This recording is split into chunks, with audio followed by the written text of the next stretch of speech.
নমস্কাৰ এটা ভাল খবৰ আহি পৰিছে আৰু কৈয়ে আছিলোঁ তেতিয়াৰ পৰাই যে পোষ্ট আহিব আৰু ইতিমধ্যে পোষ্ট আহাক লৈ প্ৰায় আহিব এতিয়া আৰু কেইদিনমানৰ পিছতে মানে আমাৰ বন বিভাগৰ পোষ্ট আহিব বুলি গম পাইছোঁ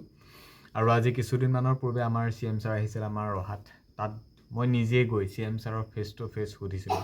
যে আমাৰ ফৰেষ্ট বিভাগ বন বিভাগৰ পোষ্টক লৈ পোষ্ট আহিব নে নাহে ভিডিঅ'টো যথেষ্ট ভাইৰেল হ'ল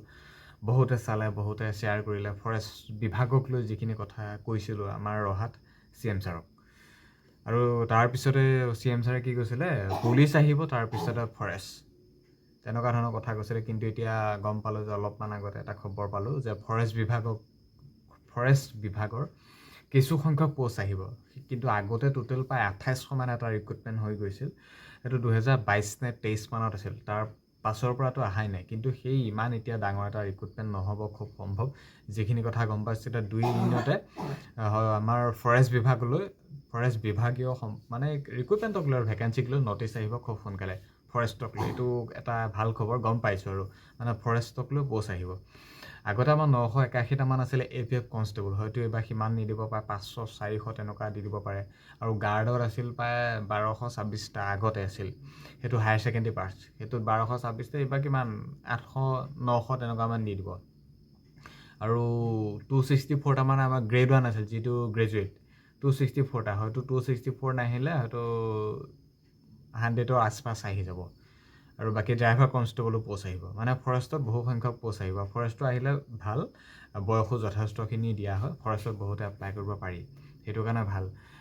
আৰু কিন্তু পুলিচৰো আহি যাব ABUBৰ হয়তো আহি যাব কাৰণ প্ৰচেছ একেই যিহেতু একেলগে ইণ্টাৰভিউটো পাতি দিব পাৰে পুলিচৰো আহি যাব ফৰেষ্টৰো আহি যাব মানে একেলগে ইণ্টাৰভিউটো পাতি দিব পাৰে কিন্তু এইকেইদিনৰ ভিতৰতে নটিচ আহিবলৈ গৈ আছে বহুতে ভাবি আছে যে ফৰেষ্টক লৈ পোষ্ট নাহে কিন্তু আমি এটা খবৰ গম পালোঁ যে অলপমান আগতে ফৰেষ্টক লৈ পোষ্ট আহিব আৰু যিখিনি ফৰেষ্ট বিভাগীয় সম্পৰ্ক লৈ মই CM ছাৰক সুধিছিলোঁ যথেষ্ট ভিডিঅ'টো ভাইৰেল হ'ল হয়তো কেনেকুৱা কি নাজানো কিন্তু ফৰেষ্টক লৈ এতিয়া পোষ্ট অহাৰ সম্ভাৱনা দিশে গৈ আছে আৰু ইতিমধ্যে নটিচ আহিছে বুলি গম পাইছোঁ কেনেকুৱা কিমান দূৰ সত্য নাজানো কিন্তু আহিব যে পোষ্ট সেইটো চিয়'ৰ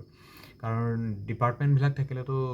ৰিক্ৰুটমেণ্ট পাতিবই লাগিব ভেকেঞ্চি খালী হ'বই আৰু সেই খালী হোৱা ভেকেঞ্চিটো পূৰাবই লাগিব গতিকে সেই হিচাপত আমাৰ এতিয়া 2026ত এটা ডাঙৰ ৰিক্ৰুটমেণ্ট হ'বলৈ গৈ আছে অসম পুলিচকে আদি কৰি ফৰেষ্ট বিভাগীয় গোটেইখিনি পোষ্ট একলগ কৰি এতিয়া 4000 কথা কৈছে হয়তো তাতকৈ কৈছোঁ যে মই প্লাছো হ'ব পাৰে 5000 আছপাছ পুলিচ ফৰেষ্ট গোটেইখিনি মিলাই একলগ কৰি এটা ইণ্টাৰভিউটো পাতি দিব পাৰে হয়তো খুব সোনকালে আমাৰ এপ্লাই হোৱাৰ হিচাপত SLPB নটিফিকেশ্যন আহি যাব আৰু এটা নিউ ৰিক্ৰুটমেণ্ট হ'বলৈ গৈ আছে আৰু ৰিটেন এক্সামিনেশ্যনটো জানাই খুব এটা সাংঘাতিক টাফ হয় ফিজিকেল পাছ কৰিলে নহ'ব ফৰেষ্ট হওক পুলিচ হওক যিয়ে নহওক ৰিটেন একেই হয় 50 মাৰ্কৰ ৰিটেন ক'তো নিগেটিভ নাথাকে আৰু কুৱেশ্যন বহুত হাৰ্ডেই হয় যোৱাবাৰ গম পালে কুৱেশ্যন কেনেকুৱা হ'ল ADRE নিচিনা টান আহি গ'ল কনষ্টেবলৰ কুৱেশ্যন গৈ ADRE হ'লগৈ গতিকে কেনেকুৱা কি কম্পিটিশ্যন হৈ আছে নিজে গম পাইছে ফিজিকেলৰ পৰা আদি কৰি ৰিটেন ভাইভা মেৰিট পৰ্যন্ত সকলো কম্পিটিশ্যন গতিকে এই কম্পিটিশ্যনত অংশগ্ৰহণ কৰি সকলো বিলাকতে পাছ কৰিব পৰাকৈ বিশেষকৈ ৰিটেন এক্সামটো ক্লিয়াৰ কৰিব পৰাকৈ ডেছক্ৰিপশ্যন আছামিৰ বুক 2025খন দিছোঁ 2026খন কিছুদিনৰ পাছত পাবা কিন্তু 2026 নোসোমোৱাৰ আগতে 25খনো লৈ লোৱা যাতে 26 সোমোৱাৰ যেতিয়া 26 সোমাবগৈ তেতিয়া আকৌ 25খন নাইকিয়া হৈ যাব গতিকে 2025 বৰ্ষৰ আছামিৰ বুকখন ডেছক্ৰিপশ্যনত লিংক দিছোঁ আজিয়ে অৰ্ডাৰ কৰা বেষ্ট বুক হয় ফৰেষ্ট পুলিচ যিয়ে নহওক কি আমাৰ ষ্টেট জবৰ কাৰণে আছামিৰ বুকখন একদম 100% বেষ্ট বুক এই বুকখন পঢ়িলে বেলেগ বুক পঢ়াৰ তেনেকুৱা ইমান প্ৰয়োজন বোধ নহয় মোৰ মতে কাৰণ জানেই আছামিৰ বুকখনৰ বিষয়ে তোমালোকে কাৰোবাক সুধিলোঁ আছামিৰ বুকখনো কি খুব কম মূল্যত দি আছোঁ ডিছকাউণ্টত ডেছক্ৰিপশ্যনত জাষ্ট ক্লিক কৰা স্ক্ৰীনত টাচ কৰা আৰু বুকখন অৰ্ডাৰ কৰা এটা একমহীয়া মোবাইলৰ এটা ৰিচাৰ্জৰ দাম যাব বাকী বিশেষ একো নাযায় গতিকে এই ৰিচাৰ্জৰ দামটোৱে হয়তো ভালকৈ অধ্যয়ন কৰিলে লাইফটো চেঞ্জ কৰি দিব গতিকে মই কৈছোঁ ভেকেঞ্চি আহিব খুব সোনকালে আহিব এপ্লাই হ'ব ফৰেষ্টৰ পুলিচৰ গোটেইখিনি এপ্লাই হৈ যাব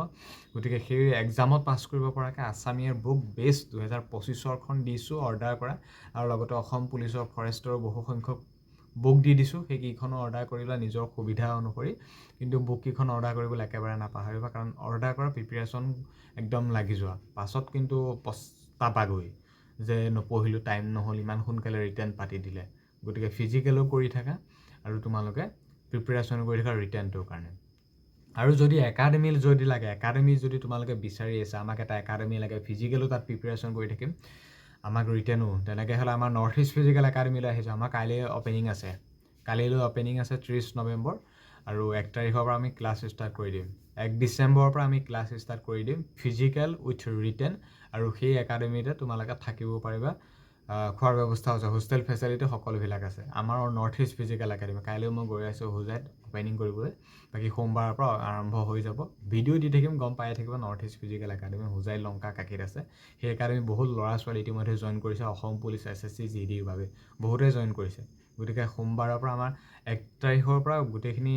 ক্লাছ ষ্টাৰ্ট আৰম্ভ হৈ যাব, ফিজিকেল উইথ ৰিটেন। আৰু থকা খোৱা সকলোবিলাক একাডেমিতে হ'ব, মেল ফিমেল সকলোবিলাক এক্সট্ৰা ছাৰ আছে, এক্সট্ৰা কোচিং টিচাৰ আছে, সকলোবিলাক এক্সট্ৰা মুঠতে একাডেমিৰ ভিতৰতে সকলোবিলাক চলি থাকিব। সেইটো ইমান চিন্তাৰ বিষয় নহয়। গতিকে আমাৰ হোজাই লংকা কাকিৰ যিটো একাডেমি আছে, একাডেমিলৈ আহা, জইন কৰা, নিশ্চয় ভাল হ'ব বুলি ভাবিছোঁ। আৰু